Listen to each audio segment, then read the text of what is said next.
Thank you. That is my wife.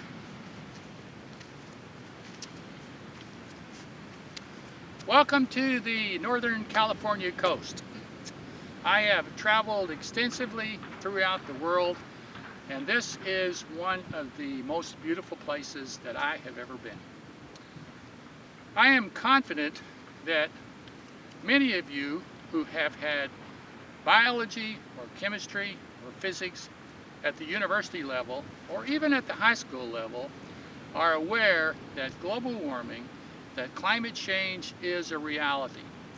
It has been corroborated by many studies at many academic centers throughout the world. What I am not so sure of is that as many of you are aware that we are depleting our underground aquifers faster than they can be restored. And likewise, I'm not as sure that there are as many of you who understand that our rivers are running dry. Like the Colorado River that crosses the United States-Mexican border and goes into the Gulf of California. There's no water going into the Gulf of California. There are similar rivers throughout the world just like that.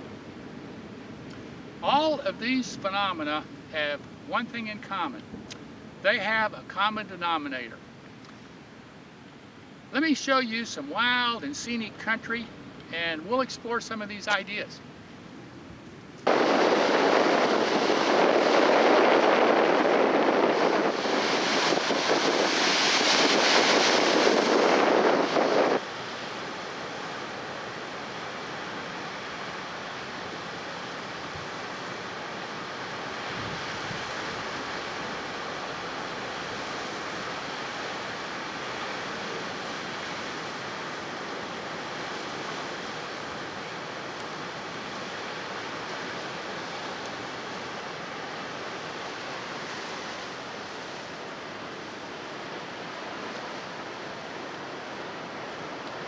There has been an exponential increase in the levels of carbon dioxide gas, methane gas, and other greenhouse gases as a result of burning fossil fuels, primarily coal. There has been an increase in the levels of carbon in the atmosphere to 400 parts per million. And that also is exponential and unprecedented. Now, the key word here is exponential. And what that means is that the rate of rise is increasing. It's a quadratic function. So what happens, it's like putting a blanket around the Earth, which increases the temperature of the Earth, including the oceans. Now what this does is decreases the ice packs and the glaciers in the polar regions. Search on Google Earth and look at the Peruvian Andes glaciers. Now these glaciers have significantly decreased, and they provide water via 3 rivers to 6 million people that live in Lima, Peru, which is in a desert. Now, there are also decreases in the glaciers and all of the rest of the Earth, causing decreased amounts of water in the rivers, which decreases the irrigation for our crops, such as soybeans and corn, and here in California, the almonds. Now, another great problem with the increasing carbon dioxide levels is the increasing acidification of the oceans. What happens here is increasing carbon dioxide levels in the atmosphere causes an increase in the carbon dioxide levels in the ocean, which causes an increase in the carbonic acid levels, which increase the acidification of the ocean by decreasing the pH. This causes the coral reefs to die and kills many of the other marine ecosystems. You can't eat Dungeness crab here in the Northwest because of the increasing levels of domoic acid from increasing carbon dioxide levels. Domoic acid causes seizures in humans.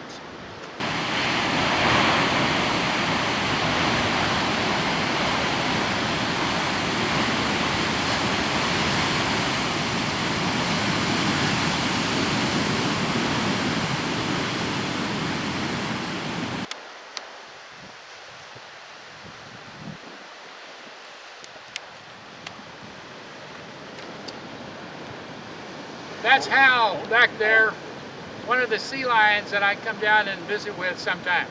He's really a nice guy. You know, an individual is inundated every day by news of mass killings by religious zealots of all different brands and beheadings by other groups. Probably even more important to the long-term health of everyone is the depletion of the underground aquifers across the globe. In the past, scientists would drill down to the aquifer and measure the depth of the water. Now, the mechanism by which they measure the size of the aquifer is as amazing to this retired gynecologist as is the importance to humankind to the depletion of the aquifer itself. You are well aware that the sun has gravitational attractions to the earth, and the earth has gravitational attractions to the moon. Well, so too the underground aquifers have a mass that exerts gravitational force. And that gravitational force of the underground body of water upon two different satellites can be measured to within 1/25,000th of an inch. This depletion has been well documented by USA Today and the Deseret Sun News. Individual wells throughout California are drying up, and in some areas like Los Banos, the land is actually sinking because of the depletion of the water, and Governor Brown has put a moratorium on any more reduction in the aquifer. Likewise, the Ogallala Aquifer under Kansas, Oklahoma, and northern Texas, and other aquifers in Australia, Pakistan, and other places are being depleted faster than they can be restored. It takes 1,000 years to restore an underground aquifer.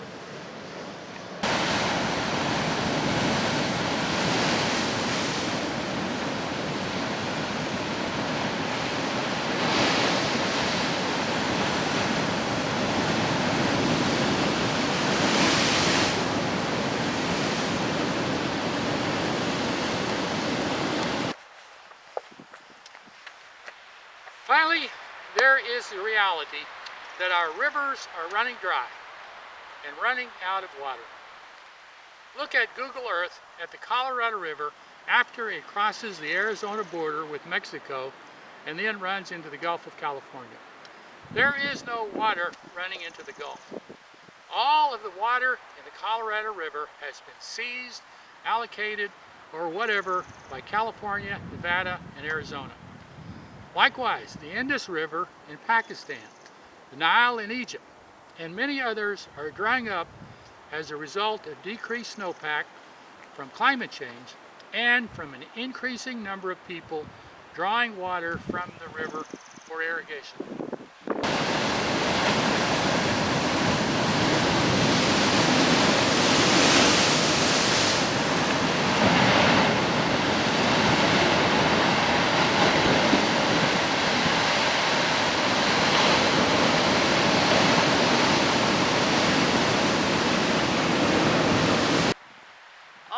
Planetary phenomena, global warming, the depletion of our underwater aquifers, and the decreased flow in our rivers have one thing in common, one common denominator.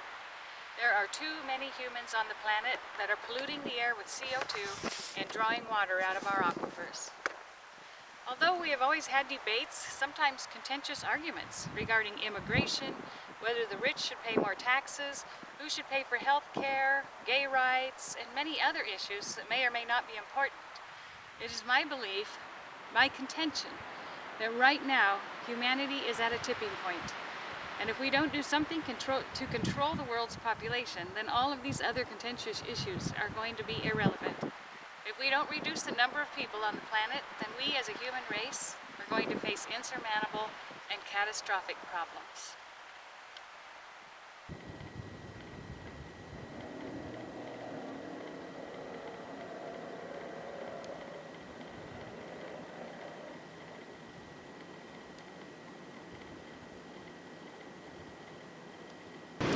Hi, I'm Julie. I've been a registered nurse for 33 years, and I'm just going to briefly discuss some women's issues. They say that 80% of the solution to a problem is just identifying the problem itself. Every one of the academic studies have shown that educated women have fewer children. A reasonable person might assume that the most efficacious way to reduce the world's population would be to educate women throughout the globe. However, if women are oppressed or subjugated by a religion with a patriarchal hierarchy, then educating women becomes much, much more difficult. Also, providing women with affordable, long-acting, reversible contraceptives, such as IUDs, would be a giant leap forward in reducing the population. You would hope that even the most right-wing radicals in this country would not be against educating women and providing them with contraception. Never mind that if all women had access to safe and legal abortions, we would not only reduce the tragic consequences of unwanted pregnancies, such as poverty, child abuse, crime, and domestic violence, we would also reduce the problems of overpopulation.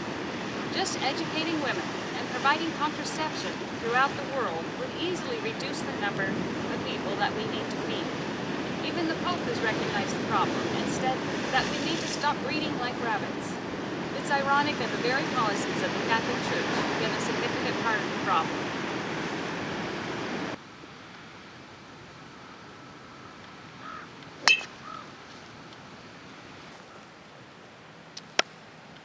Well, what I'm asking you to understand is not really rocket science. You too can become a scientist.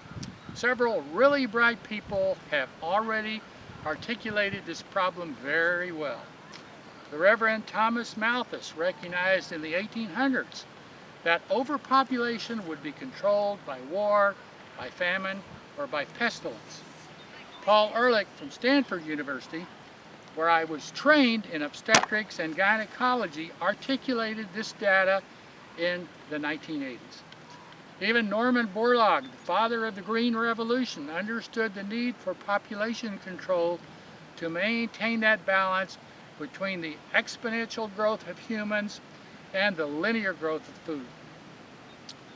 There are several books like The End of Plenty by Joel Bourne and When the Rivers Run Dry by Fred Pierce, and many others that define the problem very well. You too can become an investigative scientist. Remember that a scientist changes his conclusions or her conclusions to conform to the facts, whereas less educated people change the facts to conform to their conclusions.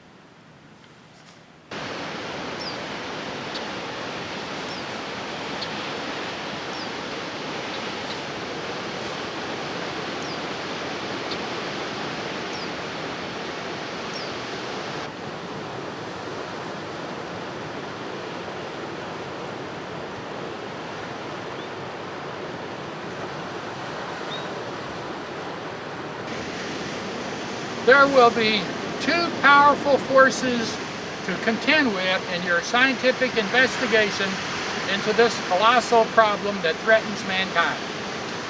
First, there are the religions of the world that, for numerous reasons, want humans to procreate. Most notably, they want to have more people to contribute to their coffers by tithing each week. Secondly is the problem of unfettered capitalism, whereby a rising tide lifts all boats. Even if you make a defective widget, more people to buy widgets will probably improve your bottom line. We can still believe in God, and we can still believe in capitalism. However, we must control the number of humans that inhabit the planet if we want to survive.